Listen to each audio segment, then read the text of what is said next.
The Wyoming Territory of 1878 held both salvation and destruction for those seeking new beginnings on the endless plains.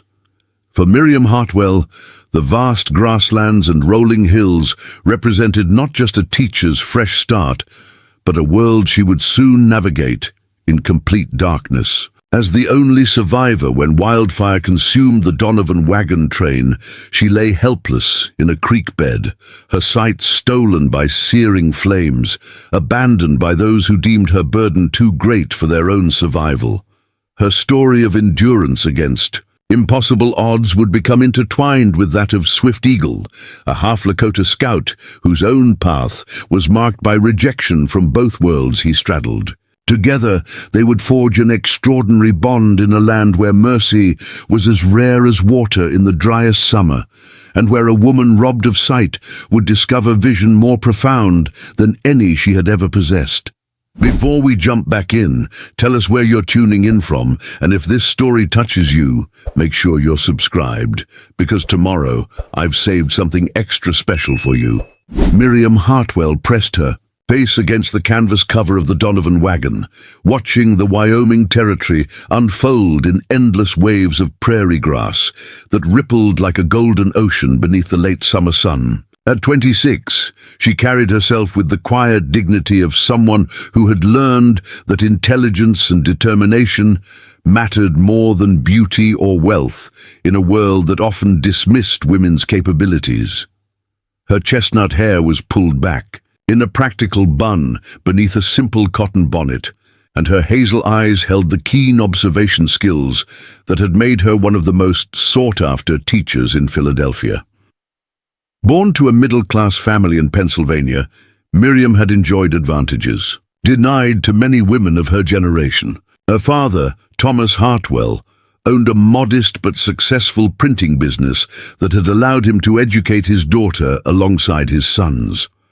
When tuberculosis claimed both her parents within 6 months of each other, Miriam discovered that her father's business debts exceeded his assets, leaving her with little more than her teaching certificate and a small inheritance barely sufficient for basic survival. The teaching position in Sweetwater, Wyoming Territory had seemed like divine providence when the letter arrived through the Territorial Education Bureau. The mining town desperately needed an educated woman willing to establish a proper school for the growing population of families drawn by silver discoveries in the nearby mountains. The salary offered was modest but steady, and more importantly, it represented the independence Miriam craved after months of depending on her married sister's increasingly grudging charity. The Donovan wagon train had been her passage to this new life. Captain Marcus Donovan, a grizzled veteran of westward migration, had assembled a small but solid group of emigrants seeking opportunity in the Wyoming Territory. Unlike the massive wagon trains that attempted to move hundreds of people across the plains, Donovan's company consisted of just 12 wagons carrying 37 souls with practical destinations and realistic expectations. Miriam traveled in the wagon of the Crawford family, sharing expenses and providing tutoring for their 3 children in exchange for transportation and basic meals. Henry Crawford, a carpenter seeking work in the booming mining towns, had welcomed the arrangement as both economical and beneficial for his children's education. His wife Martha appreciated having another woman to share the domestic burdens of trail life, and their children thrived under Miriam's patient instruction during the long days of travel. As the wagon train moved deeper into Wyoming Territory, Miriam marveled at the landscape's austere beauty. The endless sky seemed larger than anything she had ever imagined possible, stretching from horizon to horizon without interruption. During clear nights, stars appeared with brilliant intensity, impossible to see through Philadelphia's smoke and gas lighting. The silence, broken only by wind through grass and the sounds of their own passage, created a sense of profound solitude that was both intimidating and exhilarating. By late August, environmental conditions began to shift in ways that tested even Captain Donovan's extensive experience with prairie travel. The normal summer rainfall that sustained the grasslands had been sporadic and insufficient, leaving the vast prairies tinder dry despite the season. Rivers and streams that should have provided reliable water sources were running lower than expected, forcing longer detours to find adequate supplies for both human and animal needs. More troubling were the reports reaching them from other travelers and trading posts along their route.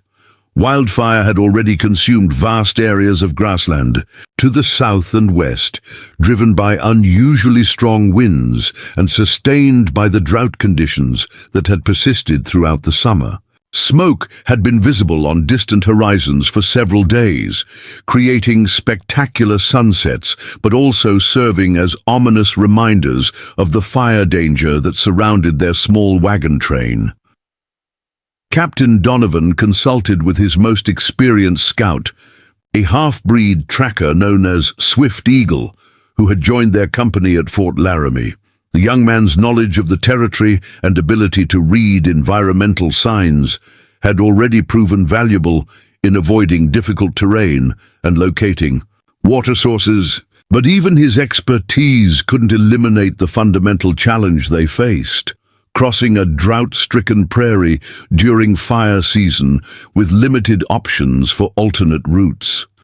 Swift Eagle's appearance reflected his mixed heritage in ways that made him valuable to wagon trains while isolating him from full acceptance by either white or Indian communities.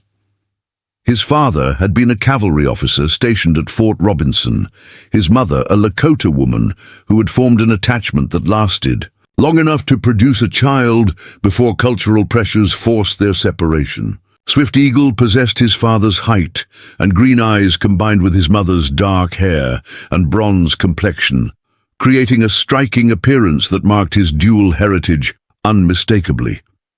Educated at mission schools until age 16, Swift Eagle spoke fluent English and possessed literacy skills that complemented his natural abilities as a tracker and guide. But his mixed blood made him suspect among whites who questioned his loyalty, while his years away from tribal life left him partially alienated from the Lakota communities that might otherwise have accepted him.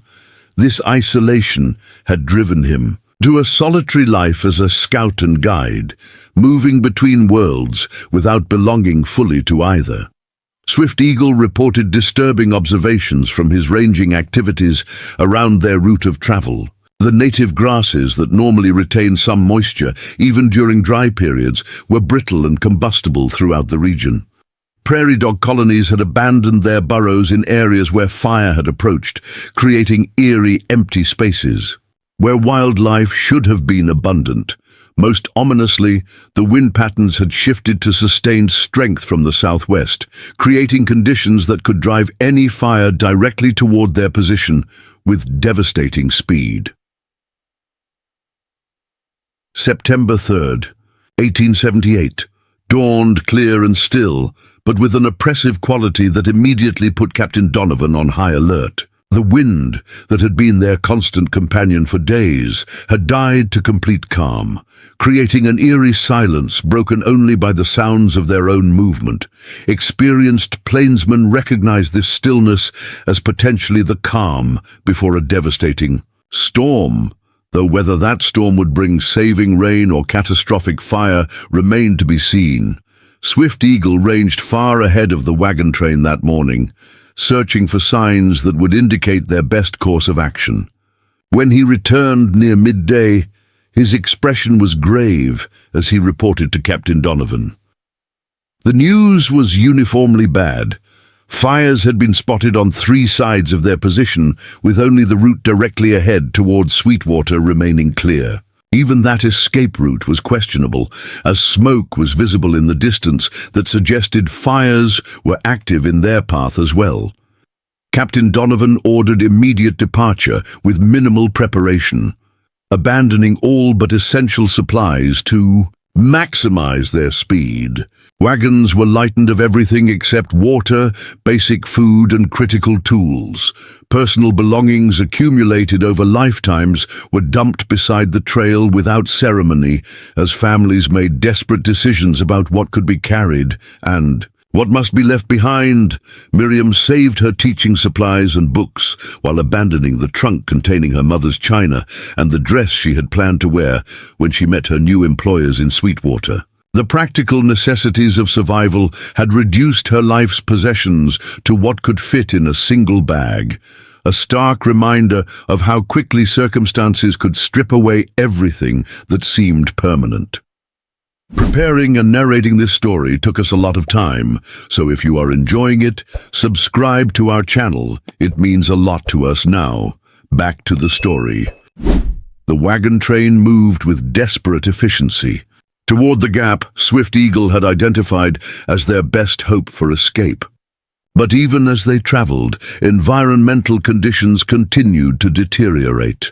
The wind returned with sudden violence, gusting from the southwest with enough force to rock the wagons and drive dust into every crevice of clothing and equipment. The smell of smoke grew stronger with each mile, and actual ash began falling like grey snow across their route. By mid-afternoon, the first flames became visible on the southern horizon, a line of orange and red that seemed to stretch endlessly across the grassland. The fire was still miles away, but its size and the speed of its movement became apparent as they watched it devour the landscape with terrifying efficiency. What had been distant threat in the morning was now immediate danger that could overtake their slow-moving wagons within hours. The fire reached them at sunset with the speed and fury of a living creature determined to consume everything in its path. What began as distant flames visible on the horizon transformed within an hour into a wall of destruction that stretched across the entire southern sky, driven by winds that had increased to near hurricane force. Captain Donovan made the desperate decision to seek shelter in a shallow creek bed Swift Eagle had identified as their only possible refuge. The water was minimal, barely a trickle that wouldn't normally merit consideration as a campsite, but the depression in the landscape offered some protection from the fire's main advance. The wagon train reached the creek bed just as the fire's advance began to create its own weather system. Superheated air rising from the flames generated powerful winds that drove sparks and burning debris ahead of the main fire front, creating spot fires that erupted unpredictably in all directions. The temperature rose dramatically as the fire approached, turning the air itself into a searing presence that burned throats and lungs with each breath.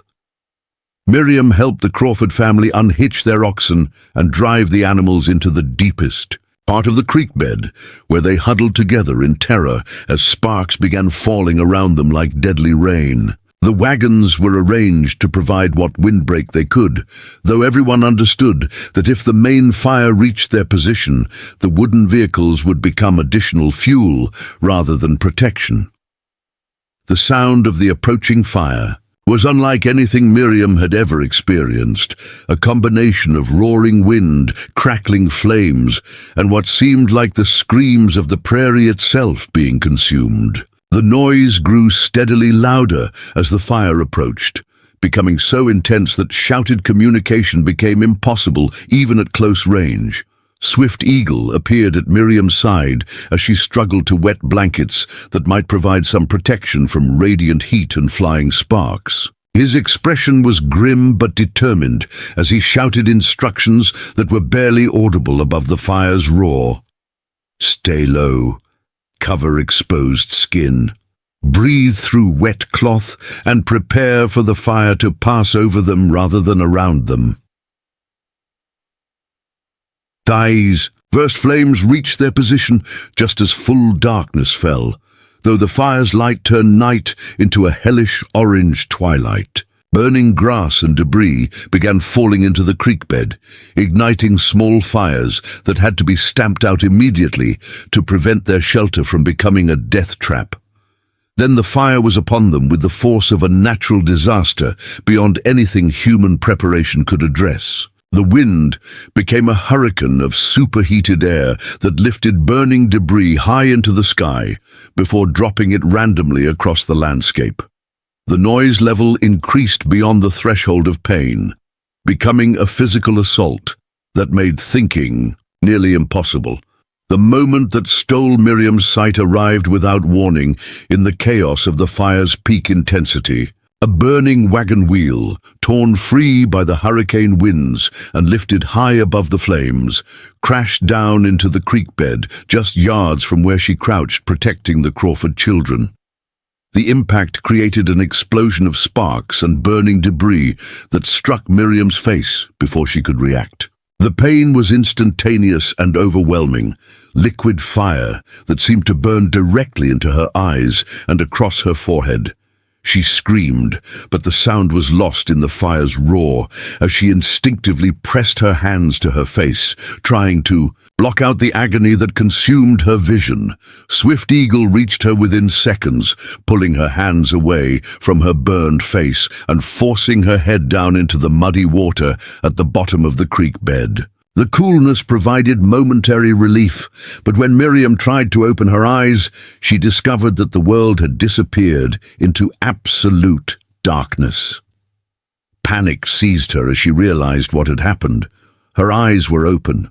She could feel them, moving, could sense Swift Eagle's hands checking for serious injury, but no light penetrated the blackness that had replaced her vision. The fire had stolen not just her sight, but her connection to the visual world that had always been her primary means of understanding her environment. The fire's main front passed over their position within minutes that felt like hours, leaving behind a landscape transformed into smoking desolation. When the immediate danger subsided, the full scope of the disaster became clear. 3 wagons had been completely destroyed, consumed by the fire despite their position in the creek bed. 5 people had suffered severe burns, including Miriam, whose face and hands bore the marks of her encounter with the burning debris. Most tragically, Henry Crawford had been killed, attempting to save the oxen struck by falling burning timber.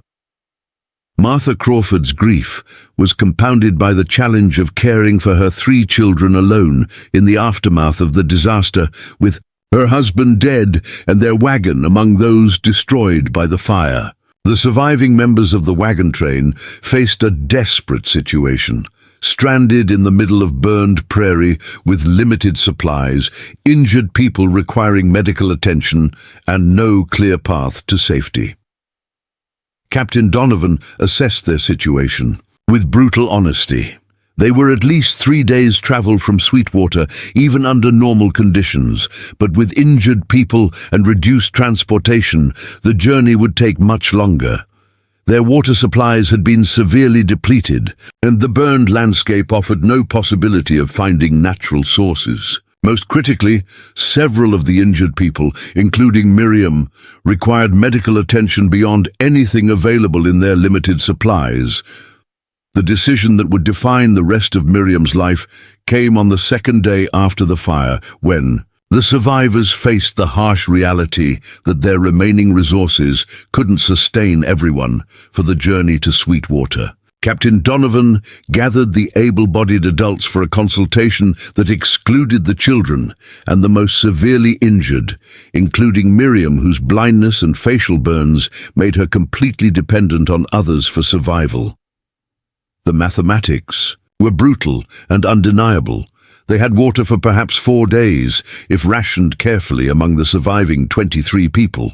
The remaining wagons could carry the children and those with mobility-limiting injuries, but not everyone. Someone would have to walk, and walking across burned prairie without adequate water was likely a death sentence for anyone not in perfect health. Martha Crawford, overwhelmed by grief and the responsibility of caring for 3 children alone, made a desperate plea that revealed the thinking of several survivors. Miriam was beyond help, permanently blind, badly burned, and unable to contribute to the group's survival. Keeping her alive meant denying resources to people who had realistic chances of reaching safety, including children whose entire lives lay ahead of them. Swift Eagle argued forcefully against abandoning anyone, pointing out that Miriam's injuries, while serious, weren't necessarily fatal if properly treated.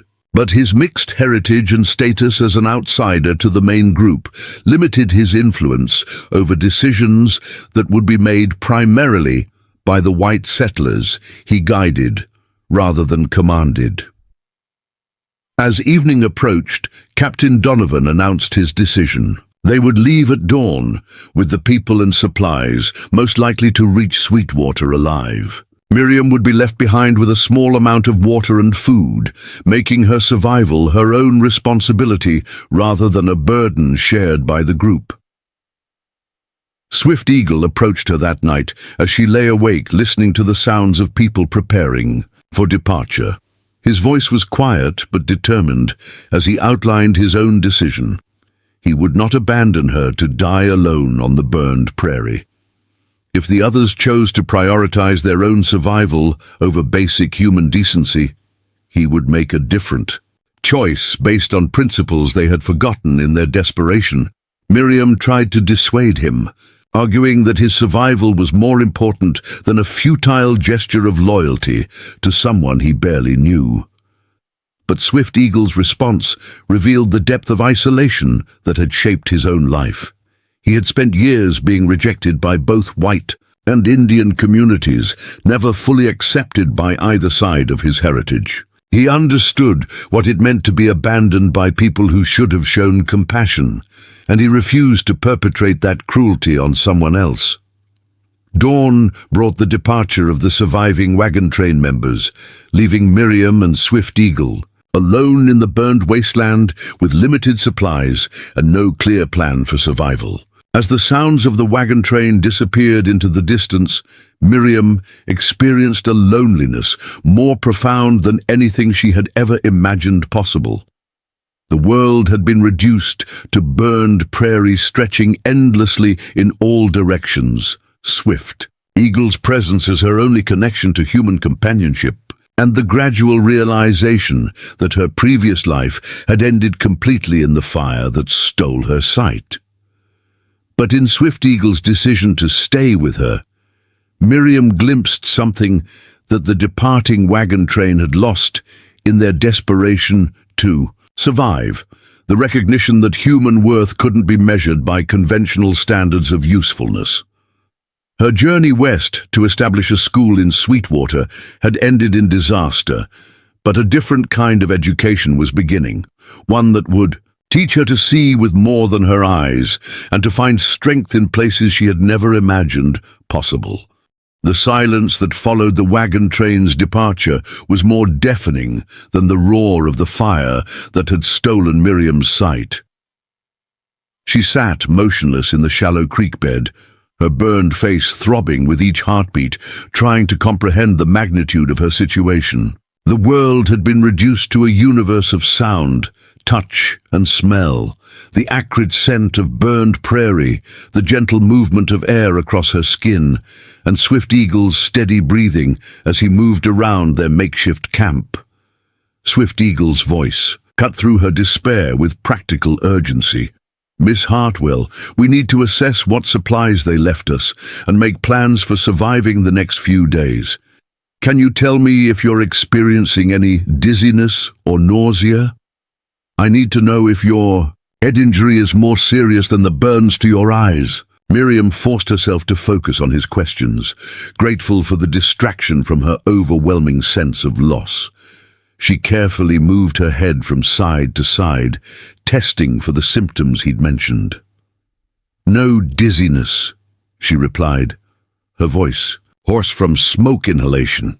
"The pain is intense around my eyes and forehead, but I don't feel sick to my stomach." "That's encouraging," Swift Eagle said, and she could hear him moving around their position, apparently taking inventory of their situation. "The burns appear to be localized to the area around your eyes. Your vision loss might be temporary if..." The damage is only to the surface tissue. Though I won't lie to you about our circumstances, we need to prepare for the possibility that the blindness is permanent." His honesty was brutal, but necessary. Miriam had been trying to avoid confronting the possibility that her sight was gone forever, clinging to desperate hope that her vision would gradually return as the burns healed. But Swift Eagle's straightforward assessment forced her to begin accepting the reality that her life had fundamentally changed. "What supplies did they leave?" she asked, trying to match his practical tone despite the fear that threatened to overwhelm her. Swift Eagle's inventory was discouragingly brief. 2 water skins, probably enough for 3 days if we're careful. Some hardtack biscuits, a small bag of coffee beans, and a few strips of dried beef. 1 blanket, a small cooking pot, and a knife. Captain Donovan also left his spare flint and steel, which suggests he expects us to need fire for an extended period. The implications were clear. The departing wagon train expected them to die in the burned wasteland, and the supplies they'd left were more gesture than genuine aid. 3 days of water in a landscape where no natural sources remained after the fire meant they had perhaps a week to find help or perish from dehydration. "There's something else," Swift Eagle continued, and Miriam detected a note of grim satisfaction in his voice. "They also left my rifle and ammunition, probably assuming a blind woman and a half-breed scout wouldn't pose any threat if we somehow managed to survive and catch up with them." As the first evening of their abandonment settled, over the burned prairie, Swift Eagle began the patient process of teaching Miriam the skills she would need to survive without sight. The lesson started with basic orientation, helping her understand their immediate surroundings through touch and careful description. "We're sitting in a creek bed that runs roughly east to west," he explained, guiding her hands to feel the banks on either side of their position. "The water that saved our lives during the fire is mostly gone now, but the depression provides shelter from wind and some concealment if we need to hide. The banks are about 4 feet high on the north side, 3 feet on the south." Miriam followed his guidance, using her hands to map the terrain around their refuge. The burned soil felt strange beneath her fingers, baked hard by the fire's heat, with a texture like pottery rather than earth. Occasionally she encountered the charred remains of grass or small bushes crumbling to ash at her touch. "Now I'm going to teach you to walk safely in this terrain," Swift Eagle said, taking her arm gently. "The key is to use your feet as sensors, testing each step before putting your full weight down. Feel for obstacles, changes in surface texture, holes or uneven ground that could cause you to fall." The first attempts were terrifying and frustrating. Miriam's natural inclination was to move quickly, but without visual reference points. Rapid movement led to immediate disorientation and stumbling. Swift Eagle patiently guided her through the process of taking small, careful steps, using a walking stick he'd fashioned from a piece of burned wood to probe the ground ahead. "Listen to the sounds your stick makes when it strikes different surfaces," he instructed. "Solid ground sounds different from loose dirt, which sounds different from rocks or debris. With practice, you'll be able to identify terrain features by sound alone." The learning process was humbling for someone who had prided herself on independence and capability. Simple tasks that had required no conscious thought, walking across uneven ground, locating objects, even basic personal hygiene, now demanded intense concentration and new techniques.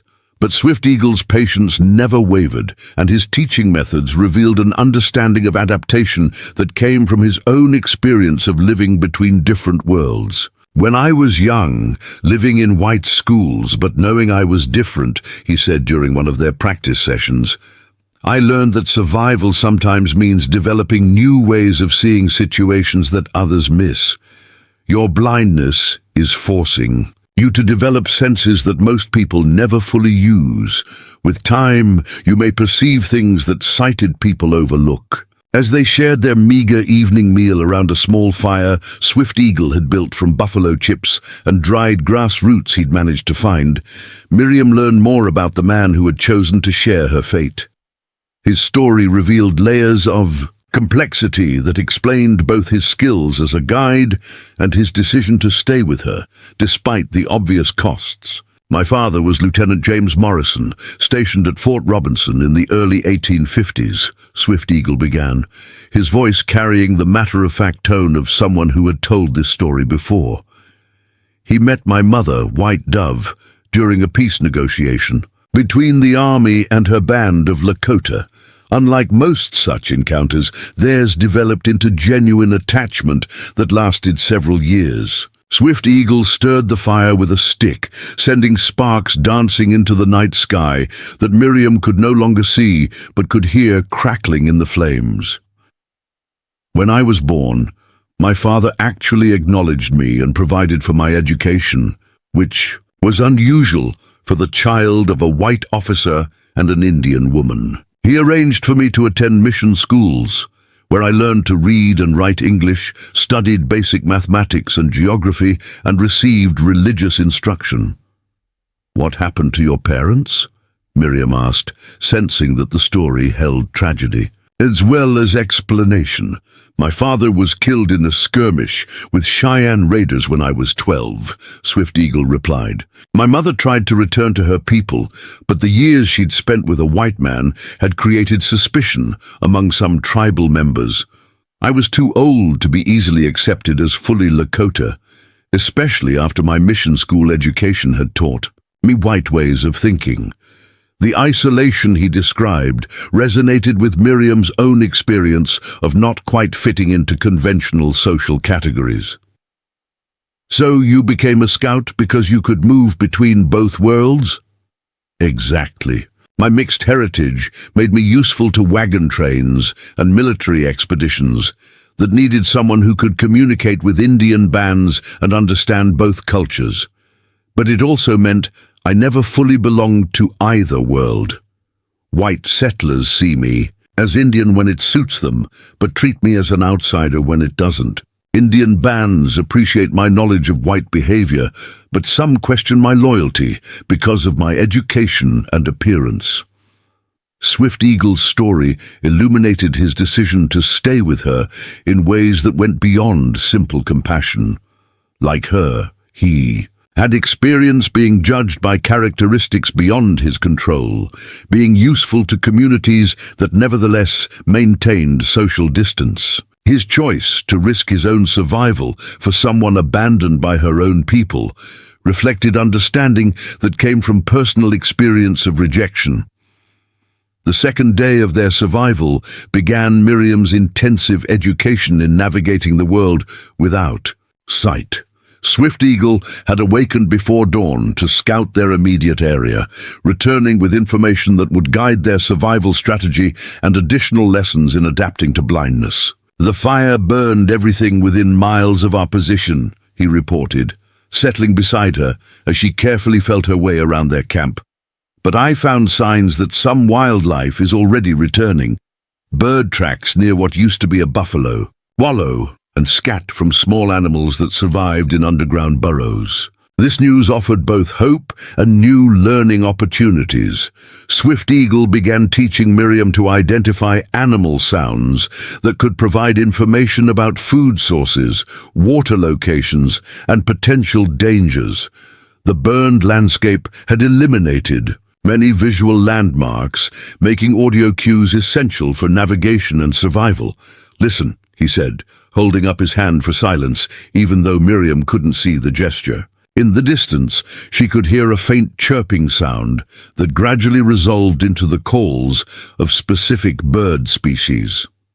"Those are meadowlarks, which means there's probably a water source within a few miles of here. They don't venture far from drinking water, especially in drought conditions." Miriam found herself amazed by how much information could be gathered through careful listening once she learned what to pay attention to. The direction and intensity of wind carried scents that revealed distant conditions. The lingering smell of smoke, but also occasionally the cleaner scent of unburned grassland that suggested the fire's limits. Ground vibrations felt through her feet, and hands provided information about terrain changes and even distant movement. "Your other senses will continue to sharpen," Swift Eagle assured her as they practiced these new skills. People who lose their sight often develop hearing and touch sensitivity that exceeds normal human ranges. But the key is learning to trust these alternative sources of information and use them systematically rather than randomly. The systematic approach he advocated came naturally to Miriam's teacher-trained mind. She began creating mental categories for different types of sounds, organizing her growing knowledge of terrain features detectable through touch, and developing routines that would help her navigate daily activities safely and efficiently. By the third day, their water situation had become critical. The 2 skins left by the wagon train were nearly empty, despite careful rationing, and Swift Eagle's searches had failed to locate any natural sources that had survived the fire's devastation. The nearest unburned areas were beyond walking distance. For someone learning to navigate without sight, especially across terrain made treacherous by fire damage. "We have perhaps 1 day's water remaining," Swift Eagle informed Miriam as they prepared to abandon their creek bed refuge in search of better prospects. "There's a natural spring about 10 miles northeast of here that might have survived the fire, because it comes from deep underground sources. But reaching it will require traveling across burned prairie with no landmarks and no margin for error." The prospect of a 10-mile journey across unknown terrain terrified Miriam, but the alternative was certain death from dehydration. Swift Eagle had fashioned a more sophisticated walking stick for her, a longer staff that would help her detect obstacles and terrain changes more effectively. He'd also created a rope harness that would allow her to follow behind him without losing contact if they became separated. "The key to this journey," Swift Eagle explained as they prepared to leave their shelter, "is that you'll need to trust my guidance completely while I depend on your developing senses to help detect dangers I might miss. Your hearing is already more acute than mine in some ways, and your attention to ground vibrations through your feet might warn us of hazards like unstable burned areas or hidden obstacles." The partnership he described represented a fundamental shift from the helper-victim relationship that had characterized their first days together. Swift Eagle was acknowledging that Miriam's blindness, rather than being simply a disability to overcome, had begun developing into alternative capabilities that could contribute to their mutual survival. Leaving the familiar depression of the creek bed felt like stepping off the edge of the known world. Miriam's anxiety spiked as they moved onto the open prairie, where burned ground stretched endlessly in directions she couldn't see, and landmarks existed only in Swift Eagle's descriptions and her developing mental map of their route. The rope harness connecting them proved essential during the first hours of travel.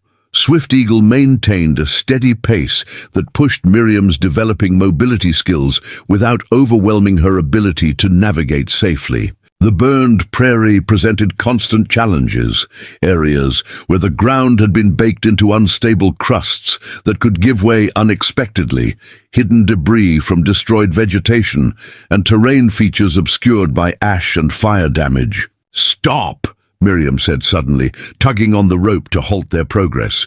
"Something's wrong with the ground ahead." She had felt a subtle change in the vibrations transmitted through her walking stick, a hollow quality that suggested unstable surface conditions. Swift Eagle investigated her warning and discovered that the area directly ahead concealed a buffalo wallow that had been filled with ash and debris, creating a hidden pit that could have caused serious injury if they had stumbled into it. "Your instincts are developing faster than I expected," he said with genuine admiration. That would have been easy to miss even with normal eyesight. The incident provided a significant boost to Miriam's confidence while demonstrating that their partnership offered practical advantages beyond simple cooperation. Her alternative ways of perceiving their environment could complement Swift Eagle's traditional scouting skills, creating capabilities that neither possessed alone. As the day progressed, they settled into an efficient rhythm of travel that maximized their limited energy while making steady progress toward the distant spring that represented their hope for survival. Swift Eagle provided a steady stream of information about their surroundings, helping Miriam build mental maps that would guide their movement and serve as reference points for future navigation. "We're crossing what used to be a large buffalo herd feeding ground," he reported during one of their brief rest stops. "The fire burned away all the grass, but you can feel the paths the animals created over years of use. These trails will help us maintain our direction even when other landmarks aren't available." The afternoon brought their first encounter with the human dangers that made their journey more perilous than simple navigation across burned prairie. Swift Eagle suddenly tensed and pulled Miriam down into a crouch behind the charred remains of what had been a large sage bush. "Riders coming from the northeast," he whispered, his voice carrying urgent concern. "3 men moving fast, and they're not following any logical travel route for honest purposes." Miriam strained to hear what had alerted Swift Eagle, gradually detecting the distant sound of horses moving across the burned ground. As the riders approached, she could distinguish voices carried on the wind, rough speech that suggested men accustomed to violence rather than legitimate frontier business. "Probably claim jumpers or worse," Swift Eagle continued in the same quiet tone. "The fire displaced a lot of people and created opportunities for men who profit from others' disasters. We need to stay hidden until they pass."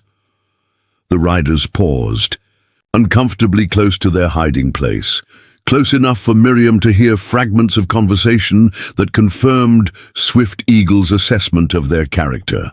References to easy pickings from fire survivors and women traveling alone left no doubt about the threat they represented.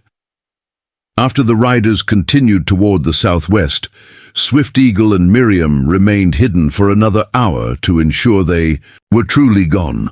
The encounter served as a stark reminder that their survival depended on more than finding water and food. The lawless conditions created by the fire's devastation made them vulnerable to human predators as well as natural dangers. "This is why I insisted on keeping my rifle," Swift Eagle explained as they resumed their journey. "The burned areas attract scavengers, both animal and human. Until law enforcement re-establishes control, survivors like us are targets for anyone willing to profit from disaster." As evening approached, Swift Eagle's navigation proved accurate when they detected the sound of flowing water in the distance, the spring they had traveled all day to reach. The journey had taken longer than expected due to the difficult terrain and their caution in avoiding the dangerous riders, but they had successfully covered the 10 miles without serious mishap. The spring emerged from a rocky outcropping that had protected it from the fire's worst effects. Clear water bubbled up from underground sources and flowed for several hundred yards before disappearing into the burned prairie. More importantly, the rocky area around the spring provided both shelter and defensive positions that would make them less vulnerable to the kind of human threats they had encountered earlier. "This changes everything," Swift Eagle said as they settled into a defensible campsite near the water source. "With reliable water, we can survive here indefinitely while planning our next moves. The spring also means wildlife will return to this area, providing potential food sources." Miriam knelt beside the flowing water, cupping the precious liquid in her hands and feeling profound gratitude for their successful journey. The taste was clean and cold, free of the mineral tang that often characterized prairie water sources. For the first time since the fire, she felt hope that survival was possible rather than merely a desperate struggle against inevitable death. But survival was only the beginning. As she listened to Swift Eagle describe their improved circumstances, Miriam realized that their partnership had evolved into something more complex than simply two people cooperating for mutual benefit. His respect for her developing abilities, combined with her growing appreciation for his knowledge and character, had created bonds that transcended their desperate circumstances. The burned prairie around them remained a harsh and dangerous environment, but they had proven capable of navigating its challenges together. More importantly, Miriam had begun to discover that blindness, rather than being simply a limitation to overcome, could become the foundation for developing new ways of understanding and interacting with the world around her. As they prepared their camp beside the life-giving spring, both understood that their journey was far from over, but they had taken the first crucial steps toward proving that survival was possible and that human partnership could flourish even in the harshest circumstances when based on mutual respect and recognition of each person's unique contributions to their shared destiny. 3 days after reaching the spring, Miriam was awakened by Swift Eagle's urgent whisper in the pre-dawn darkness. She had learned to sleep lightly, her other senses compensating for her lost vision by staying alert to changes in their environment. Something in his tone immediately put her on high alert. "There's smoke rising from the hills to the north," he said quietly, helping her sit up from their shelter beneath the rocky overhang. "Not wildfire smoke, this is deliberate. Someone is sending signals." Miriam had come to trust Swift Eagle's interpretations of environmental signs, but this development filled her with anxiety. "What kind of signals? Are we in danger?" "That depends on who's sending them and what they're communicating," Swift Eagle replied, and she could hear him moving around their camp with practiced stealth. "The smoke patterns suggest Lakota signaling methods, which means my mother's people are active in this area. That could be good news for us, or it could complicate our situation significantly." Over the past 3 days, Miriam had learned much about the complex relationships between different groups struggling to survive in the aftermath of the Great Fire. Swift Eagle's mixed heritage placed him in a unique position to understand multiple perspectives, but it also meant that his reception by any group was unpredictable. White survivors might view him with suspicion because of his Indian blood, while Lakota bands might question his loyalty because of his white father and mission. School education. "What do the signals say?" Miriam asked, trying to keep anxiety out of her voice. Swift Eagle was quiet for several minutes, apparently reading the smoke patterns that meant nothing to her, but carried specific information for those trained to interpret them. "They're calling for gathering of scattered bands," he finally said. "The fire displaced many groups, and the signals are coordinating a meeting place where they can share information and resources." This news presented both opportunity and danger. Contact with other people might provide assistance they desperately needed. Medical attention for Miriam's burns, better supplies, and information about safe routes to established settlements. But it might also expose them to conflicts they were ill-equipped to handle, especially given Swift Eagle's uncertain status with his mother's people. "There's something else," Swift Eagle continued, his voice carrying a note of personal concern. "One of the signal patterns includes a specific family designation. My mother's band is among those gathering, which means I might be able to find relatives who knew me before I left for the mission schools." The choice facing them was complex and carried significant risks regardless of which option they chose. Remaining at the spring offered safety and reliable water, but their food situation was becoming critical. Swift Eagle's hunting efforts had provided some small game, but not enough to sustain them long-term. Winter was approaching, and their shelter was inadequate for surviving Wyoming's harsh cold season. Making contact with the Lakota gathering offered the possibility of assistance, but also exposed them to unpredictable reactions to Swift Eagle's mixed heritage and Miriam's presence as a white woman. In the current climate of tension between settlers and native peoples, a blind white woman traveling with a half-breed scout could easily be viewed with suspicion by either side. "What do you think we should do?" Miriam asked, recognizing that Swift Eagle's knowledge of his mother's people made his judgment crucial to their survival. Swift Eagle considered the question carefully before responding. "My mother, White Dove, was respected as a healer before she married my father. If she's still alive and present at this gathering, she might be willing to help us despite the complications of my status. Your burns need proper treatment, and her knowledge of traditional medicines could save your sight if the damage isn't permanent." The possibility that her blindness might not be permanent was something Miriam had tried not to hope for too desperately. But the prospect of medical treatment from someone with genuine healing skills was too important to ignore, even if it meant exposing themselves to other dangers. "There's another consideration," Swift Eagle added. "Winter is coming, and we can't survive the cold season with our current resources. The Lakota bands gathering in response to the signals will have knowledge of sheltered locations, food sources, and survival strategies that we need. Even if my reception is complicated, my mother's people understand hospitality obligations that might protect us." After discussing their options thoroughly, they decided to attempt contact with the Lakota gathering. But Swift Eagle insisted on careful preparation that would maximize their chances of a positive reception, while minimizing the risks associated with Miriam's presence and his own uncertain status.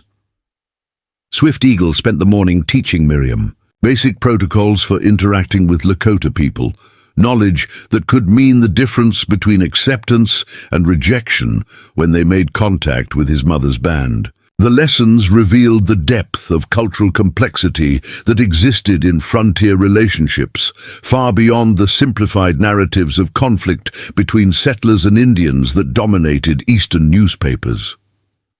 The Lakota place great importance on proper behavior and respect for tribal customs, Swift Eagle explained as he helped Miriam practice appropriate responses to different situations.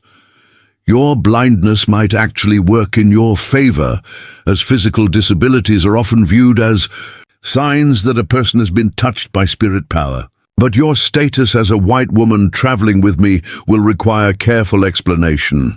The story they would tell needed to balance truth with strategic presentation of facts that would encourage acceptance rather than suspicion. Swift Eagle would introduce Miriam as a teacher who had been abandoned by her own people after being injured in the fire, emphasizing both her profession's respected status and the moral failing of those who had left her to die.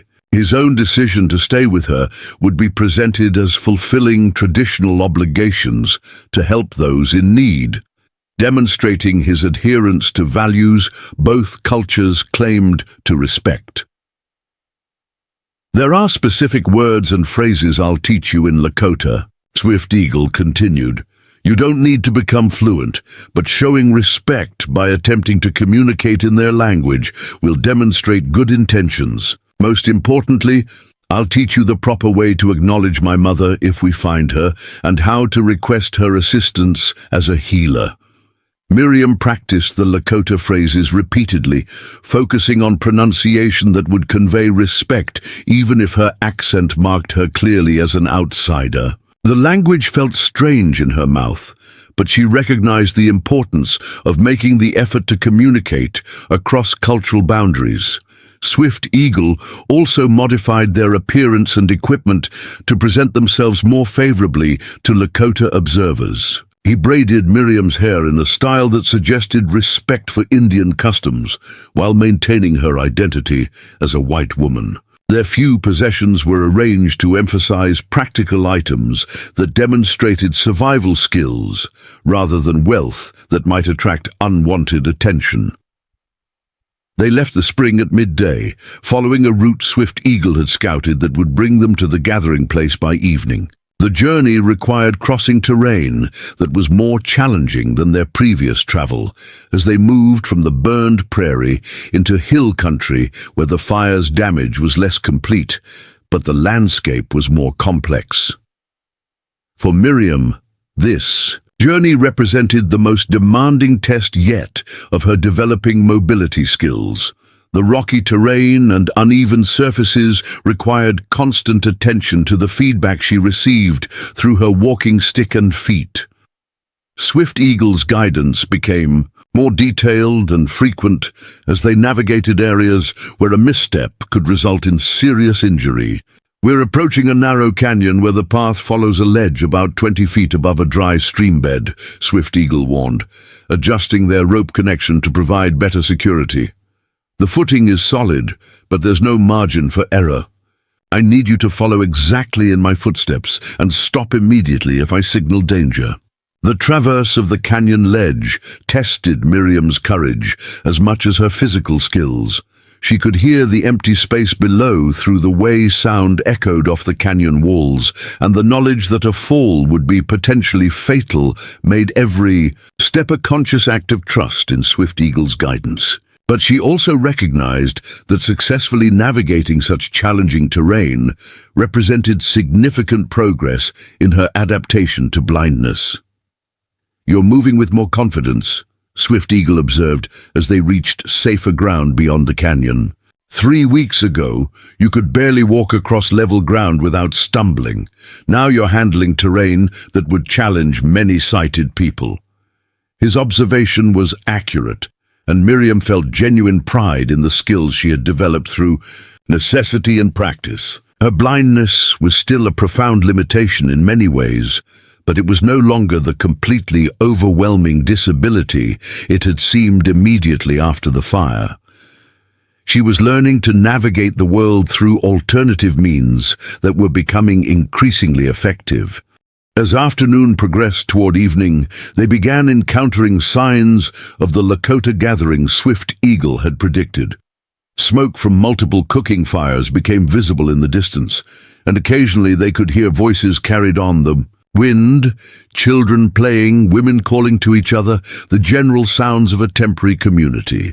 The Lakota scouts found them about a mile from the main gathering, appearing seemingly from nowhere with the silent efficiency that had made their people formidable opponents for encroaching settlers. Miriam heard Swift Eagle stop suddenly and then call out in Lakota, his voice carrying formal respectfulness rather than casual greeting.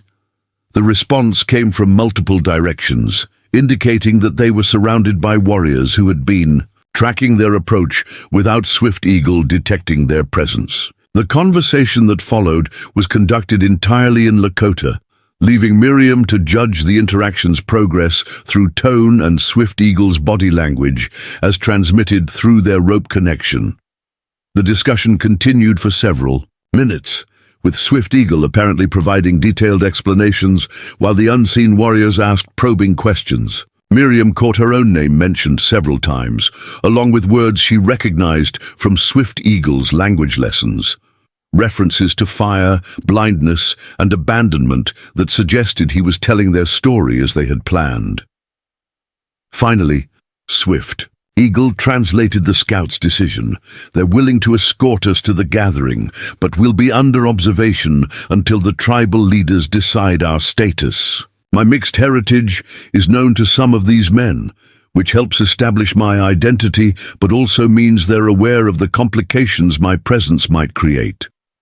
The escort to the main gathering was conducted with formal courtesy but obvious caution. Miriam found herself surrounded by men whose presence she could sense but not see, creating an atmosphere of controlled tension that reminded her how precarious their situation was. They were being granted safe passage, but clearly as potential threats who might require decisive action if they proved dangerous.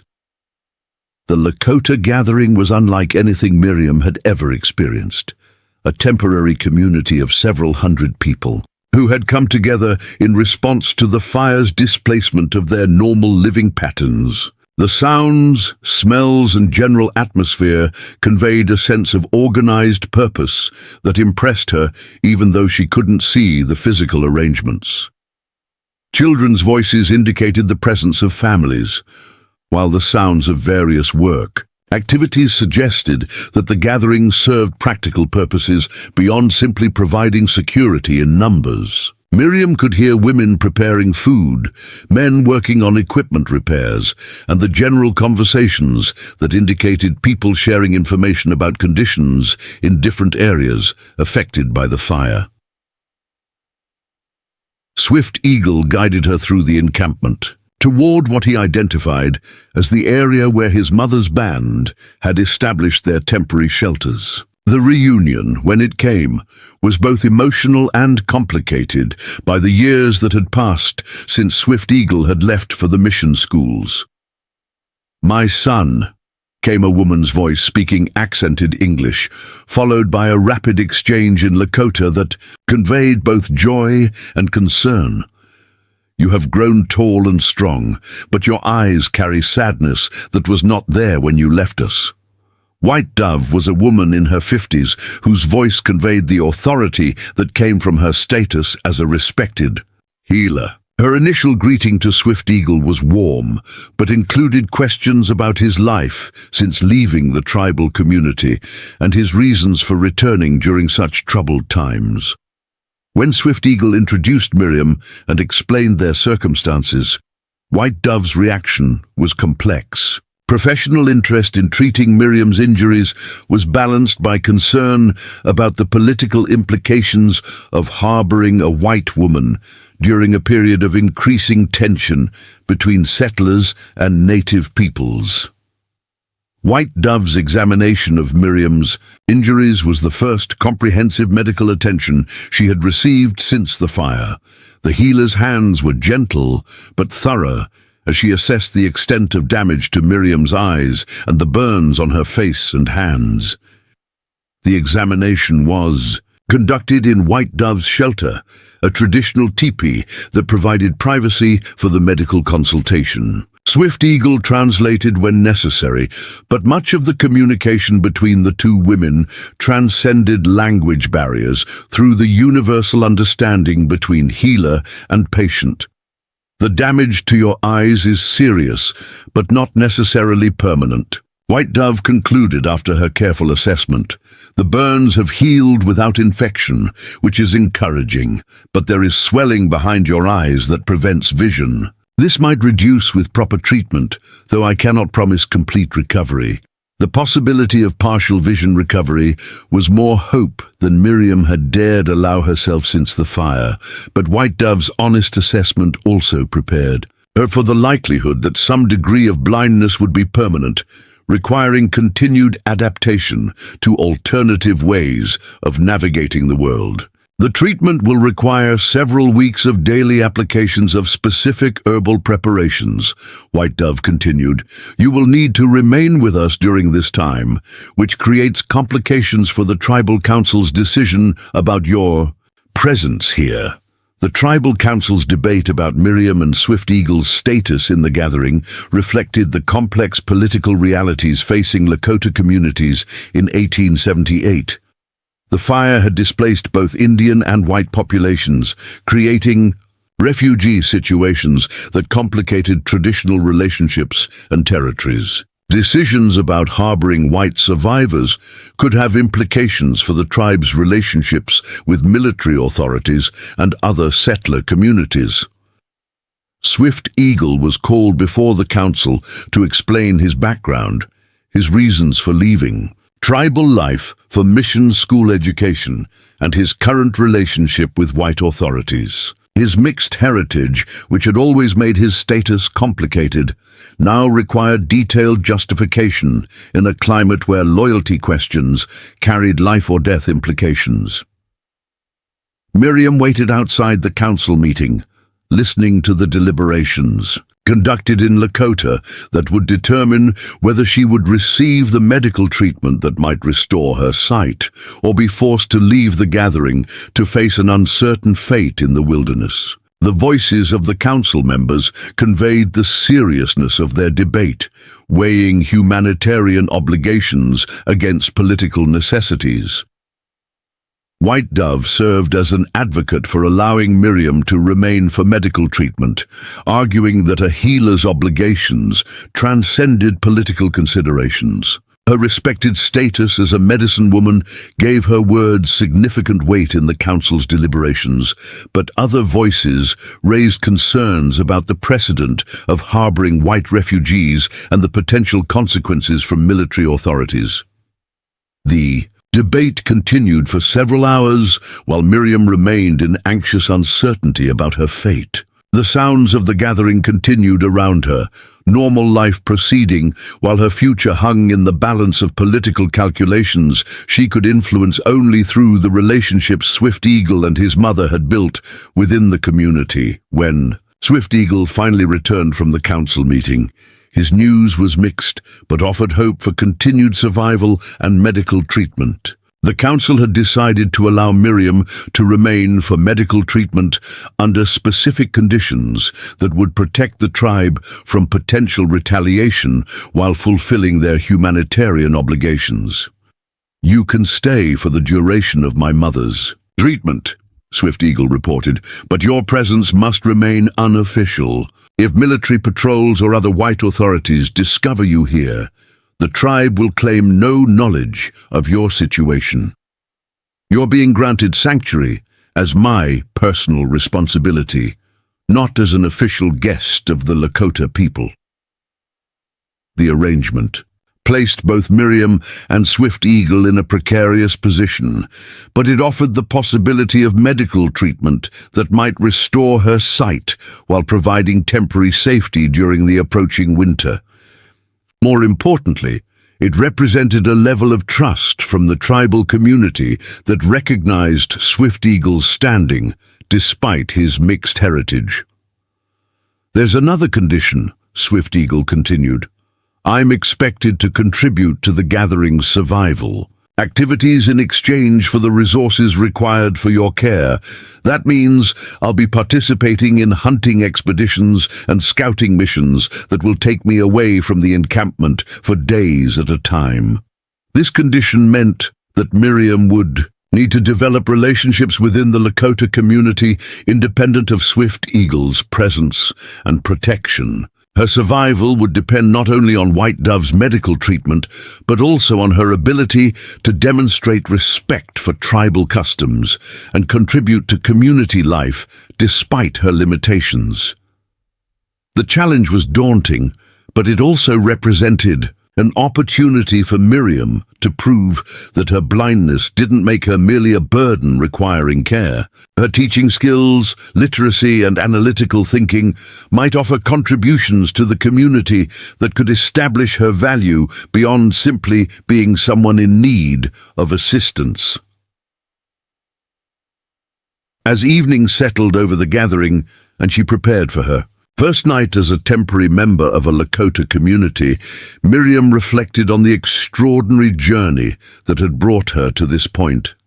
The fire that had stolen her sight and led to her abandonment by her own people had also opened pathways to experiences and relationships she could never have imagined in her previous life as a Philadelphia schoolteacher. The road ahead remained uncertain and challenging, but for the first time since the fire, Miriam felt she was moving towards something hopeful rather than simply struggling to survive from day to day.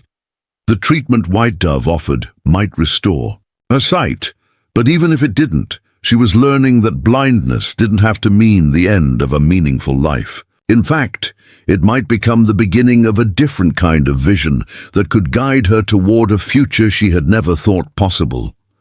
Miriam awakened to the sound of urgent voices outside White Dove's teepee, speaking in rapid Lakota that conveyed alarm despite her limited understanding of the language.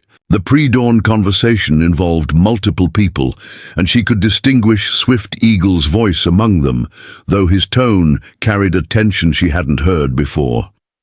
When Swift Eagle entered the shelter, his news shattered the fragile security they had found within the Lakota gathering. "Army patrol spotted our smoke yesterday evening," he reported quietly. "They're camped about 5 miles south and will likely investigate this area today. The council is debating whether to scatter the gathering or attempt to conceal your presence."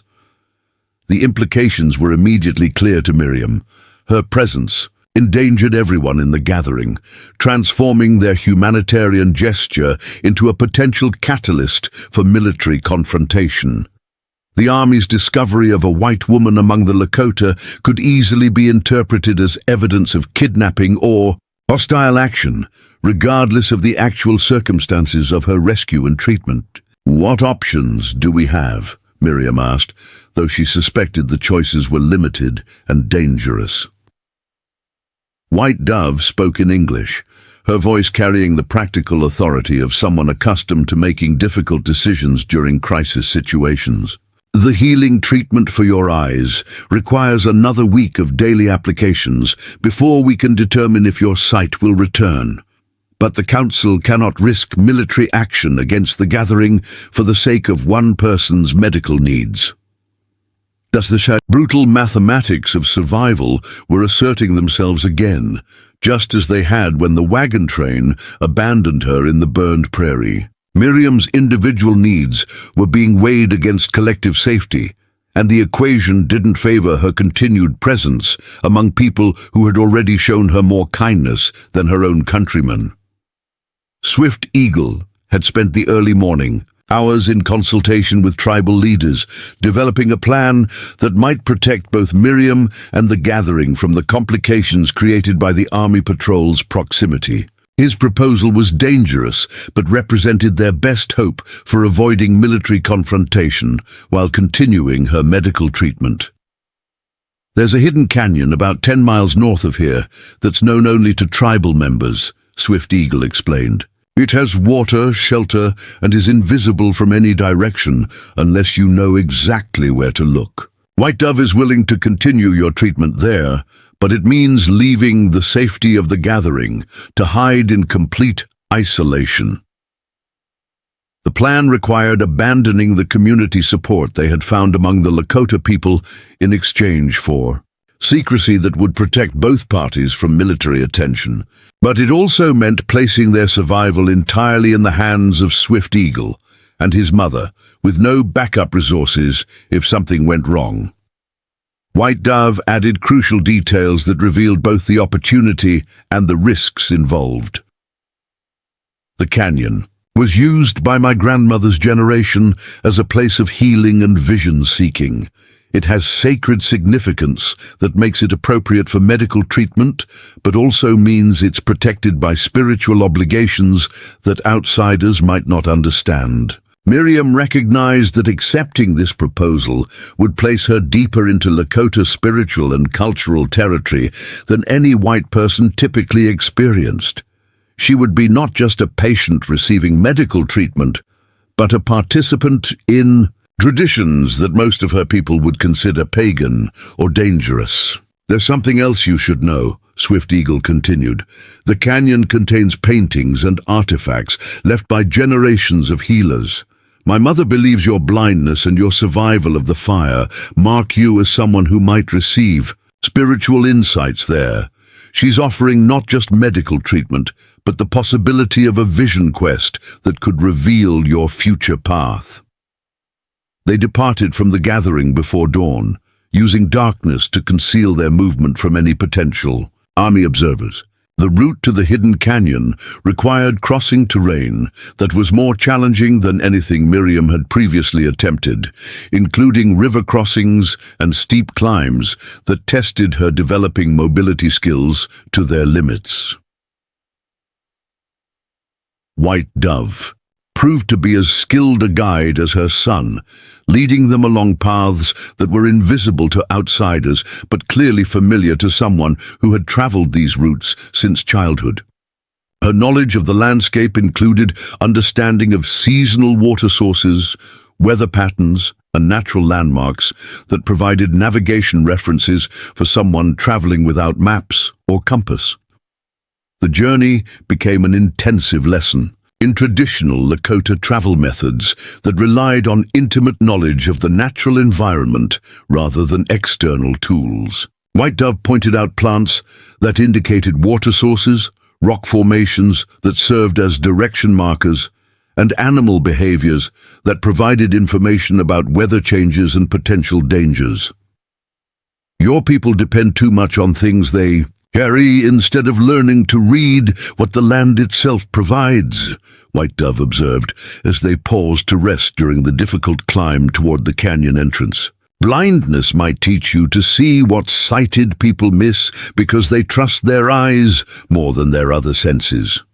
For Miriam, the journey represented a practical test of everything she had learned about navigating without sight. The challenging terrain required constant adaptation of techniques she had developed on easier ground, pushing her to discover new capabilities she hadn't known she possessed. The hidden canyon exceeded even Swift Eagle's descriptions in its dramatic beauty and obvious spiritual significance. Though Miriam couldn't see the painted walls or carved symbols that decorated the enclosed space, she could feel the profound sense of place that had drawn generations of Lakota people to seek healing and guidance within its protective embrace. The canyon's acoustics created an almost cathedral-like atmosphere where every sound was amplified and clarified. Water trickled from multiple springs that created a constant gentle music, while wind moving through the narrow entrance produced tones that seemed almost like voices speaking in an ancient language. White Dove's descriptions of the visual elements helped Miriam understand the sacred nature of their refuge. These walls carry the stories of 7 generations of healers who came here to treat the most difficult cases, she explained, as she guided Miriam's hands to touch carved symbols that recorded the history of successful treatments. Many people received their sight in this place. Others found different kinds of vision that guided their lives in new directions. The spirits here are familiar with blindness and the healing that can come from learning to see in alternative ways. The canyon provided not only physical shelter, but also a sense of spiritual protection that made Miriam feel safer than she had since before the fire. The enclosed space created a refuge from the larger world's dangers while offering access to healing traditions that stretched back centuries before white settlers arrived in the territory. White Dove's medical treatment intensified within the sacred environment of the canyon, incorporating both herbal remedies and spiritual practices that address Miriam's condition from multiple perspectives. The healer's approach combined practical medicine with traditional ceremonies that recognize the connection between physical healing and emotional or spiritual recovery. The daily treatments involved applying heated herbal compresses to Miriam's eyes while she lay in specific positions that aligned with the canyon's natural energy patterns. White Dove explained that the combination of medicinal plants and sacred location enhanced the healing potential beyond what either element could provide alone. The swelling behind your eyes is responding to treatment, White Dove reported after several days of intensive care. But complete healing requires addressing the spiritual trauma as well as the physical damage. The fire that took your sight also burned away your connection to your previous life. New vision requires accepting who you are becoming rather than mourning who you were. This insight challenged Miriam to examine her relationship with her blindness more deeply than she had been willing to attempt before. She had focused on adaptation and survival without fully confronting the emotional and spiritual implications of her transformation from sighted teacher to blind refugee. The sacred canyon provided an environment where such deep self-examination felt both safe and necessary. The constant sound of flowing water and the obvious spiritual significance of the location created conditions that encouraged contemplation and acceptance of profound personal change. On the 7th day of treatment, White Dove proposed that Miriam participate in a modified vision quest that would help determine whether her sight could be restored and what path her life should take, regardless of the treatment's outcome. The ceremony would require spending a night alone in the deepest part of the canyon, fasting and seeking spiritual guidance about her future. Vision quests are not typical for white women, White Dove acknowledged, but your circumstances are not typical either. You have survived fire twice, once before you came west and again on the prairie. Such experiences mark a person as someone the spirits wish to guide toward special purposes. The proposal represented a level of spiritual trust and cultural inclusion that few outsiders ever experienced. White Dove was offering Miriam access to one of the most sacred Lakota traditions, recognition that her experiences had earned her the right to seek guidance through methods typically reserved for tribal members. Swift Eagle supported his mother's proposal while acknowledging its unprecedented nature. The vision quest might provide insights about your healing that medical treatment alone cannot achieve, he explained.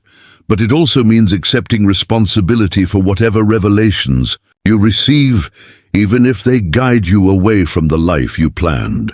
Miriam agreed to the ceremony, recognizing that her previous life as a Philadelphia schoolteacher had ended permanently in the Prairie fire. Whether her sight returned or not, she needed guidance about how to build a meaningful future from the person she was becoming rather than the person she had been. The vision quest began at sunset with White Dove, preparing Miriam for the spiritual journey through traditional purification rituals and prayers that would protect her during the night of seeking. The ceremony involved burning sacred herbs, specific positioning within the canyon's spiritual geography, and mental preparation for receiving whatever guidance the spirits chose to provide. Alone in the darkness that had become her constant companion, Miriam found herself more open to spiritual experience than ever before in her life. The combination of fasting, sacred location, and emotional vulnerability created conditions where ordinary consciousness gave way to deeper awareness of spiritual realities she had never previously acknowledged.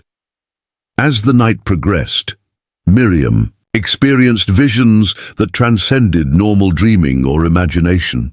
She saw herself teaching again, but not in the conventional classroom she had originally planned. Instead, she was working with children and adults who, like herself, had been marked by trauma and abandonment, helping them discover their own inner strength and alternative ways of seeing the world.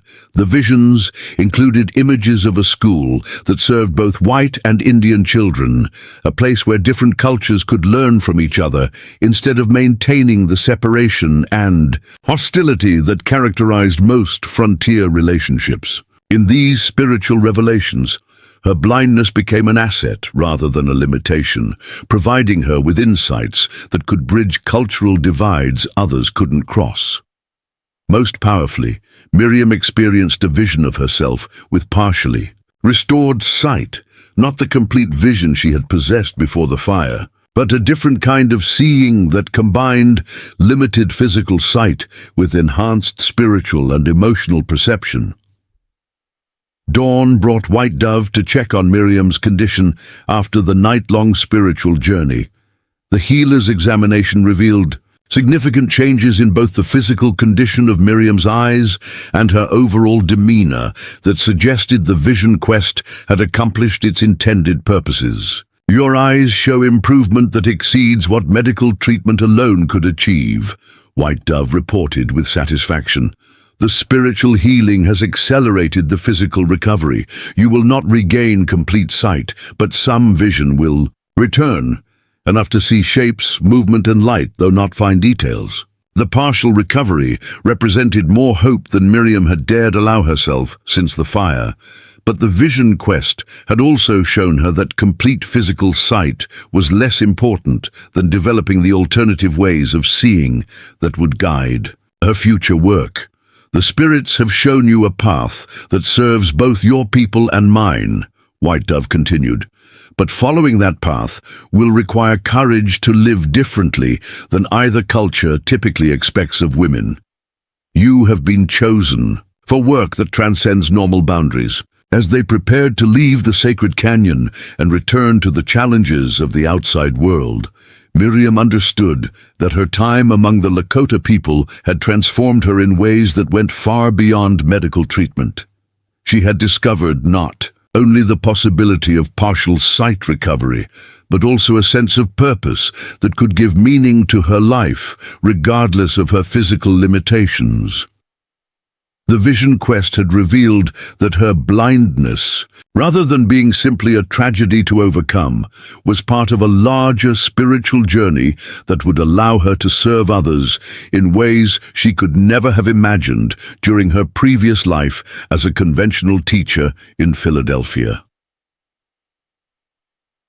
Swift eagles returned to the canyon brought news that would determine their next steps and test whether Miriam could fulfill the spiritual calling she had discovered during her vision quest. The army patrol had departed, but their investigation had created suspicions about Lakota activities that would make continued hiding increasingly difficult. The military authorities are organizing a more systematic search for displaced persons. From the fire, Swift Eagle reported, they've established a temporary headquarters at Fort Crawford where survivors are being processed and assigned to new settlements. Eventually, they'll discover that you're missing from their official lists. The time had come for Miriam to decide whether to return to white society with her partially restored sight and attempt to resume a conventional life, or to follow the spiritual path revealed during her vision quest, even though it would require abandoning the safety of familiar cultural boundaries. The choice would determine not only her own future, but also her relationship with Swift Eagle and the Lakota community that had saved her life and opened pathways to spiritual understanding she had never known existed. 3 days after returning from the sacred canyon, Miriam was adjusting to her partially restored vision when Swift Eagle burst into White Dove's tipi with alarming news. A lone rider was approaching the temporary camp, not a military patrol, but someone who had specifically sought out their location through methods that suggested intimate knowledge of their movements. "It's a woman," Swift Eagle reported, his voice carrying confusion rather than immediate alarm. "White, traveling alone, and she's flying a flag of truce. She knows exactly where to find us, which means she has information about our situation that outsiders shouldn't possess." Through her limited restored sight, Miriam could perceive shapes and movement, but not facial details or fine features. The approaching figure resolved into the outline of a woman on horseback, riding with confidence that suggested extensive frontier experience rather than the tentative manner of someone lost or desperate. When the rider dismounted and approached their shelter, her voice immediately identified her as someone from Miriam's past life in ways that seemed impossible given their current circumstances. "Miss Hartwell, my name is Sarah McKinnon. I was Martha Crawford's sister, and I've been searching for you since the army reported survivors from the Donovan wagon train." The revelation stunned Miriam into silence. Martha Crawford's sister represented a direct connection to the wagon train that had abandoned her, but also someone who might provide answers about the fate of the Crawford children she had tried to protect during the fire. Sarah McKinnon's presence in the remote Wyoming territory revealed a story of determination and tragedy that paralleled Miriam's own journey in unexpected ways. As they sat around White Dove's fire, Sarah explained how she had traveled from Colorado Territory after receiving word about the wagon train disaster and her sister's family's fate. "I received a telegram from Fort Crawford about Martha and the children," Sarah began, her voice carrying the controlled emotion of someone who had already grieved but retained hope for limited good news. "Martha survived the fire, but died 3 days later from her burns. 2 of the children made it to Sweetwater, but little Tommy didn't survive the journey. The news hit Miriam like a physical blow. The Crawford family she had grown to love during their weeks of travel had been decimated by the fire that claimed her sight. Her efforts to protect the children during the disaster had ultimately failed to save most of them from the tragedy that engulfed their wagon train. "But there's more," Sarah continued. "Before Martha died, she told the other survivors about how you tried to save the children, how you stayed with them when the fire reached their wagon. She contradicted the stories some people had been telling about you abandoning families to save yourself." This information revealed that the accusations Miriam had feared might follow her had indeed been circulating among the survivors, but that Martha Crawford had used her final days to set the record straight about what actually happened during the fire. "Martha's testimony convinced Captain Donovan to send search parties back to look for you," Sarah explained. "When they found no trace, most people assumed you had died in the fire, but I couldn't accept that conclusion without more evidence." Sarah's explanation of how she had tracked Miriam to the Lakota camp revealed detective skills and cultural knowledge that few white women possessed. Her search had required following trails through military records, trading post reports, and eventually making contact with Indian scouts who could provide information about white survivors being aided by tribal communities. "I learned about Swift Eagle's reputation as a scout who worked with both military units and tribal groups," Sarah explained. "When official searches found no trace of you, I started investigating whether any mixed blood guides had reported finding survivors in areas the Army couldn't or wouldn't search." Her investigation had led her to Fort Robinson, where Swift Eagle's background and family connections were known to military personnel who employed him for scouting missions. Through careful questioning and strategic payments for information, Sarah had pieced together the possibility that Swift Eagle might have found and aided a missing survivor from the Donovan wagon train. The final clue came from a trader who mentioned seeing smoke signals in this area that suggested Lakota bands were gathering to share resources after the fire, Sarah continued. "I gambled that if you were alive and Swift Eagle had found you, he might have brought you to his mother's people for medical treatment." The logic and persistence Sarah had demonstrated in tracking them down impressed even Swift Eagle, who recognized the investigative skills required to follow such a complex trail without official resources or authority. Sarah's purpose in finding Miriam extended beyond simply confirming her survival. As Martha Crawford's sister and the children's aunt, she had inherited responsibility for the two surviving Crawford children and was struggling to provide for them while establishing a new life in Colorado Territory. "I'm opening a school in Denver," Sarah explained. "The territorial government is providing funding for education in the mining towns, and there's desperate need for qualified teachers who can work with children who've experienced trauma." Her offer represented exactly the kind of opportunity Miriam had originally sought when she joined the Donovan wagon train, a teaching position that would provide financial security and professional satisfaction.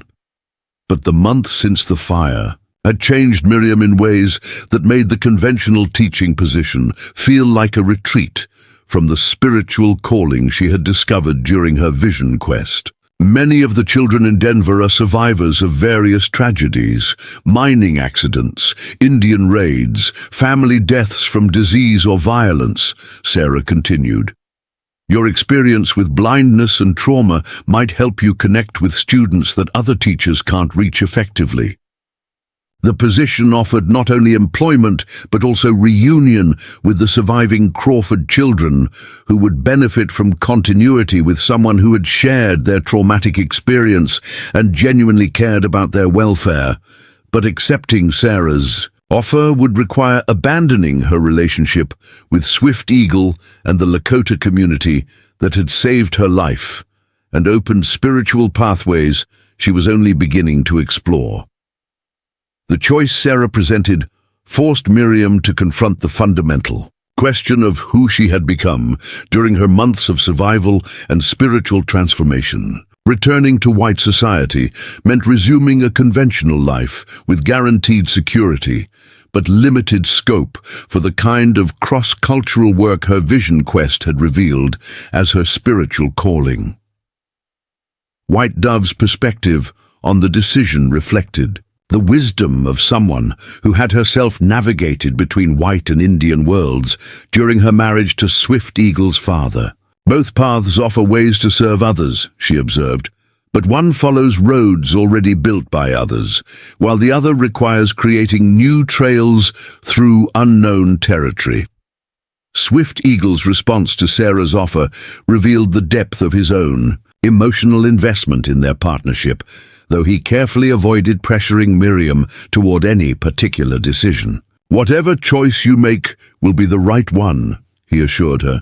"Our time together has been a gift, regardless of how long it continues." But Miriam could see through her partially restored vision that Swift Eagle's calm acceptance masked deep personal pain at the prospect of losing the partnership that had given both their lives new meaning and purpose. The decision was complicated by practical considerations that extended beyond personal relationships. Staying with the Lakota community offered no long-term security, especially given the increasing military pressure on tribal groups. Her presence continued to pose potential dangers for people who had shown her only kindness. Sarah's 3-day visit became an extended examination of the choices available to Miriam and the consequences each decision would carry for everyone involved. The questions raised went beyond simple personal preference to fundamental issues about identity, loyalty, and the nature of service to others.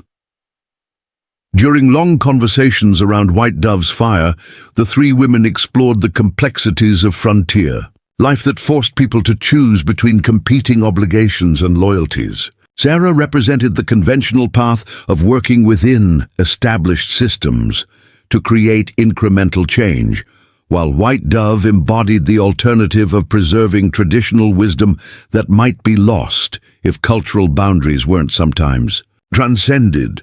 "Your teaching skills could help many children regardless of which world you choose to work in," Sarah acknowledged during one evening discussion.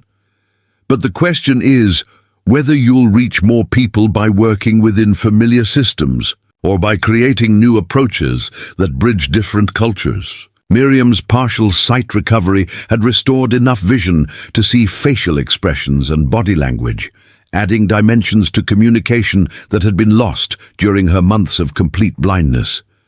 But she also recognized that her enhanced hearing and touch sensitivity, developed during her sightless period, provided insights into human emotions and intentions that purely visual observation might miss. The combination of limited physical sight with heightened alternative senses created a unique perspective that might indeed be valuable for working with traumatized children from any cultural background. White Dove's guidance during Miriam's decision process revealed the healer's deep understanding of the spiritual implications inherent in choosing between different life paths. The older woman had experience helping people navigate decisions that would determine not only their immediate futures, but also their spiritual development and service to others. "The spirits that guided your vision quest showed you work that serves both peoples," White Dove reminded Miriam during a private consultation. "But they did not specify how or where that work should be accomplished. Your choice now is about method, not purpose." This perspective helped Miriam understand that accepting Sarah's offer didn't necessarily mean abandoning the spiritual insights gained during her time with the Lakota community. The cross-cultural understanding and alternative ways of seeing that she had developed could be applied in conventional educational settings as well as traditional tribal contexts. "The knowledge you have gained here will travel with you wherever you go," White Dove continued. "Your blindness taught you to see with more than eyes. Your survival taught you strength that others need to learn.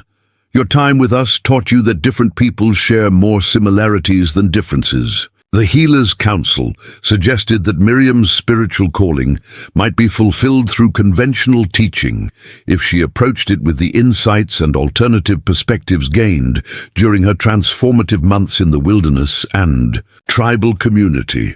As Miriam wrestled with her choice, Swift Eagle made his own decision that would profoundly influence the options available to both of them. His announcement came during their final evening together before Sarah's planned departure, revealing that he had been considering his own future as carefully as Miriam had been examining hers.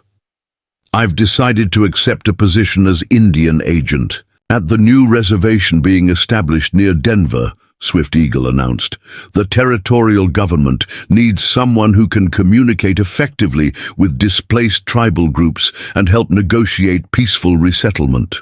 His decision meant that accepting Sarah's teaching position wouldn't require complete separation from the partnership that had sustained both their survivals. Swift Eagle's work as Indian agent would bring him to Denver regularly, maintaining their connection while allowing both to pursue the callings they had discovered through their shared experiences.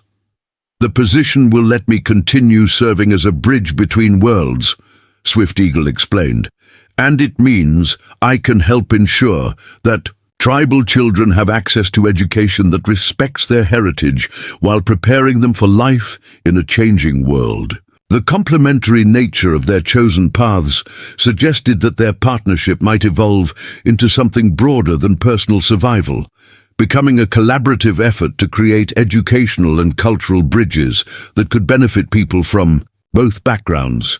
Dawn brought the moment for final decision as Sarah prepared for her journey back to Denver with or without Miriam's commitment to the teaching position. The choice had crystallized during the night into recognition that serving others didn't require abandoning the insights and relationships that had made survival possible. Miriam's decision, when it came, reflected integration of everything she had learned about herself and her capabilities during the months since the fire had transformed her life so dramatically. "I'll come with you to Denver," Miriam told Sarah, "but with conditions that honor what I've learned here and the people who saved my life." Her conditions included provisions for incorporating traditional healing and educational methods into her teaching practice, arrangements for maintaining communication with White Dove and the Lakota community, and collaboration with Swift Eagles. Work as Indian agent to create educational opportunities for children from all cultural backgrounds. The decision represented not a choice between different worlds, but a commitment to building bridges that could help others navigate the cultural divides that had shaped her own transformative journey from conventional teacher to someone whose blindness had become the foundation for seeing possibilities that others missed. 6 months after the Prairie fire that had stolen her sight and transformed her life, Miriam found herself on a train bound for Denver, watching the Colorado landscape unfold through eyes that saw the world differently than they ever had before. Her partial vision allowed her to perceive shapes, movement, and light patterns, but it was her enhanced hearing and intuitive understanding of people that had become her most valuable assets. Sarah McKinnon sat beside her, reviewing the documents that would establish Miriam's new teaching position at the Denver Territorial School for War Orphans and Displaced Children. The institution served children who had lost families to Indian raids, mining accidents, disease epidemics, and various frontier tragedies that left young survivors without traditional support systems. The Territorial Education Board was skeptical about hiring a teacher with limited vision, Sarah admitted as they reviewed the employment contracts. "But when I described your survival story and your unique understanding of trauma recovery, they agreed that your experience might be exactly what these children need." Through the train window, Miriam could see the outline of Denver emerging from the Prairie, a growing city that represented the collision between Eastern civilization and Western frontier realities. Somewhere in that expanding settlement, Swift Eagle was already at work as Indian agent, negotiating the complex relationships between displaced tribal groups and territorial authorities. Their reunion was planned for the following week when Swift Eagle would help Miriam establish the cross-cultural educational programs they had envisioned during their final conversations in the Lakota camp. The partnership that had sustained their survival was evolving into collaborative work that could serve children from all backgrounds, affected by the cultural conflicts reshaping the American West. The Denver Territorial School occupied a converted warehouse in the city's industrial district, its practical architecture reflecting the no-nonsense approach to education that characterized frontier institutions. But the 43 children enrolled in Miriam's program represented challenges that conventional teaching methods had failed to address effectively.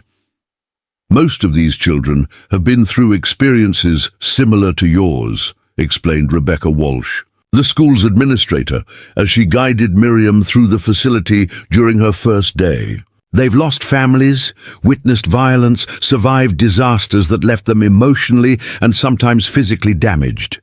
Previous teachers have struggled to connect with them. The children ranged in age from 6 to 16, including survivors of Cheyenne raids, mining cave-ins, cholera epidemics, and various family tragedies that had made them wards of territorial authorities. Among them were the 2 surviving Crawford children, Mary, now 11, and Peter, 13, whose faces brightened with recognition when they saw Miriam despite the changes her ordeal had wrought. "Miss Hartwell," Mary exclaimed, running to embrace the teacher who had shared their traumatic experience during the Prairie fire. "We heard you died in the fire. How are you here? What happened to your eyes?" Miriam knelt to Mary's level, using her limited vision to see the girl's face, while relying on touch and voice to assess how the children had changed during their months of separation. Both Crawford survivors showed signs of resilience, but also carried emotional scars that would require patient, understanding guidance to heal properly. "I did almost die in the fire," Miriam explained honestly, "and the flames damaged my eyes, so I can't see the way I used to. But I learned new ways of seeing during the months I spent recovering, and now I'm here to help all of you learn that surviving terrible things can make us stronger rather than weaker." Miriam's teaching approach incorporated insights gained during her months of blindness and cultural immersion with the Lakota community. Traditional classroom instruction was supplemented with activities that developed alternative senses, emotional intelligence, and cross-cultural understanding that prepared students for the diverse realities of frontier life. The morning routine began with sensory awareness exercises that taught children to gather information through hearing, touch, and intuition rather than relying solely on vision. Students learned to identify emotions through voice tones, to navigate spaces by sound and feel, and to communicate through methods that transcended language barriers. "Close your eyes and tell me what you can learn about the person sitting next to you without looking," Miriam instructed during one lesson. "Listen to their breathing, feel how they move, pay attention to the energy they project." Often we can understand more about people through these other senses than we can by just looking at them. These exercises served multiple purposes beyond developing alternative perception skills. They built empathy among students who had often become defensive and isolated after their traumatic experiences. They also prepared children for interactions with people from different cultural backgrounds by emphasizing universal human qualities that transcended surface differences. Academic instruction incorporated stories and perspectives from multiple cultures, including Lakota traditions that Miriam had learned during her recovery. Geography lessons included Native American place names and their meanings. History classes examined events from multiple viewpoints rather than presenting single narratives that ignored alternative perspectives. When Swift Eagle arrived in Denver for his first official meeting with Miriam's school, his presence added dimensions to the educational program that neither had anticipated. His work as Indian agent brought him into contact with displaced tribal children who needed educational services that respected their heritage while preparing them for life in an increasingly white-dominated world. I've been working with families from 6 different tribes who were displaced by the fires and military actions, Swift Eagle reported during their planning session. Many parents are willing to send their children to school if they can be assured that tribal languages and customs will be respected rather than suppressed. This development led to the establishment of the first integrated classroom in Colorado Territory, where white and Indian children learned together using methods that drew from both educational traditions. Miriam's experience with blindness provided a unique perspective that helped bridge cultural gaps by emphasizing abilities and insights that transcended racial categories. The integrated program faced opposition from some territorial officials and white parents who questioned the wisdom of educating Indian and white children together. But the success of students who participated in the cross-cultural curriculum gradually demonstrated that diversity enhanced rather than hindered educational outcomes. Your blindness has become an asset, Swift Eagle observed during one of their evening planning sessions.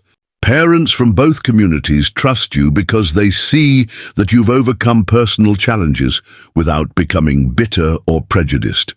Your limitations have made you more effective rather than less capable. The breakthrough moment in Miriam's revolutionary teaching approach came during a crisis that tested everything she had learned about trauma, recovery, and cross-cultural understanding.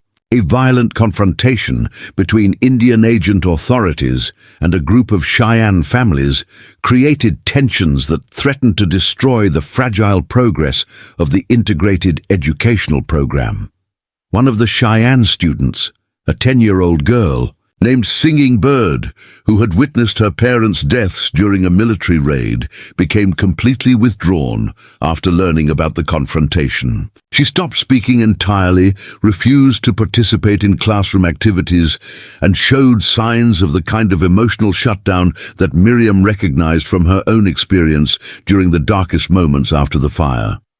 Traditional approaches to helping traumatized children had failed with Singing Bird, but Miriam's alternative methods based on her blindness experience offered new possibilities. She spent hours sitting quietly with the girl, communicating through touch and shared silence, rather than trying to force verbal interaction. Sometimes the most important healing happens in darkness and quiet, Miriam explained to Swift Eagle as they developed strategies for helping Singing Bird. When I was blind and abandoned, words felt meaningless. What mattered was knowing someone cared enough to stay with me without expecting anything in return. The breakthrough came when Miriam taught Singing Bird the finger language she had developed for communicating during her period of complete blindness. The alternative communication method allowed the traumatized girl to express feelings she couldn't voice aloud, creating a bridge back to human connection that gradually restored her ability to participate in classroom life. News of Miriam's innovative teaching methods spread beyond Denver when territorial education officials documented the remarkable progress achieved by students in her integrated program. Children who had been considered hopeless cases were demonstrating academic achievement and emotional recovery that exceeded all expectations. A delegation from the territorial capital arrived to observe Miriam's classroom methods and interview students about their educational experience. The visit resulted in official recognition of her program as a model for frontier education that could be replicated in other communities facing similar challenges with displaced and traumatized children. Miss Hartwell has developed educational approaches that serve our territory's unique needs, reported Territorial Education Superintendent James Morrison in his official assessment. Her methods prepare children for the cultural diversity they will encounter throughout their lives, while helping them recover from traumatic experiences that would otherwise limit their potential. The recognition led to expanded funding for the integrated program and authorization to establish similar schools in other Colorado Territory communities. More importantly, it validated Miriam's vision that her blindness and cross-cultural experience could serve purposes beyond personal survival.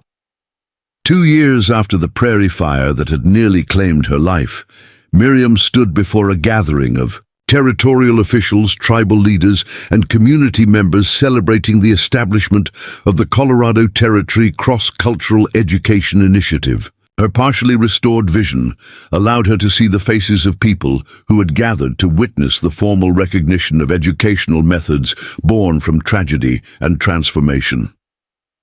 Swift Eagle stood beside her as co-director of the program, their partnership having evolved from survival necessity into collaborative service that was reshaping frontier education. White Dove had traveled from the Lakota reservation to attend the ceremony, her presence representing the blessing of traditional cultures on innovative approaches to bridging different worlds.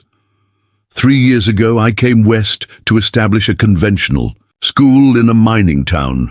Miriam addressed the assembled crowd. The fire that stole my sight seemed to end that dream permanently. But what I thought was loss became the foundation for discovering work more meaningful than anything I had originally planned. Her speech acknowledged the role that trauma and apparent limitation had played in opening pathways to service that would have been impossible without the transformative experiences of blindness, abandonment, and cultural immersion that had reshaped her understanding of education's true purposes.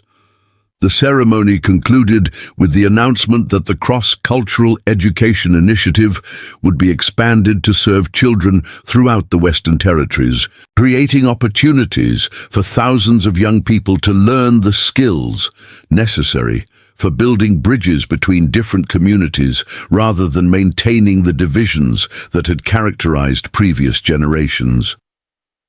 As evening settled over Denver, and the celebration guests departed, Miriam walked with Swift Eagle through the city streets that had become their new home. Her limited vision allowed her to perceive the lights beginning to twinkle in windows as families gathered for evening meals, while her enhanced hearing picked up the sounds of children playing in nearby neighborhoods. "Do you ever regret the choices that brought us here?" Swift Eagle asked as they paused at the overlook that provided a view of the growing city and the prairie beyond. Miriam considered the question carefully, reflecting on the journey that had transformed her from a conventional teacher seeking ordinary success into someone whose apparent limitations had become the foundation for extraordinary service. "I regret the suffering that made this path necessary," she replied honestly. "I regret the deaths and tragedies that created the need for the work we're doing, but I can't regret discovering that what seems like loss can become the beginning of something more valuable than what was lost." The Prairie fire that had stolen her sight and led to her abandonment had ultimately delivered her to a life of purpose that exceeded anything her original plans could have achieved. Her blindness, rather than being simply a disability to overcome, had become the source of insights that enabled her to see possibilities others missed. As they turned toward home and the challenges that tomorrow would bring, Miriam understood that her story demonstrated the profound truth that human resilience could transform even the most devastating experiences into opportunities for service that transcended personal limitation and created lasting benefits for others who faced similar challenges. The woman who had been left blind and abandoned after a prairie fire had indeed found new vision. Not just the partial physical sight that medical treatment had restored, but a way of seeing human potential that would guide her work for the rest of her life. Up next, you've got 2 more standout stories right on your screen. If this one hit the mark, you won't want to pass these up. Just click and check them out, and don't forget to subscribe and turn on the notification bell so you don't miss any upload from us.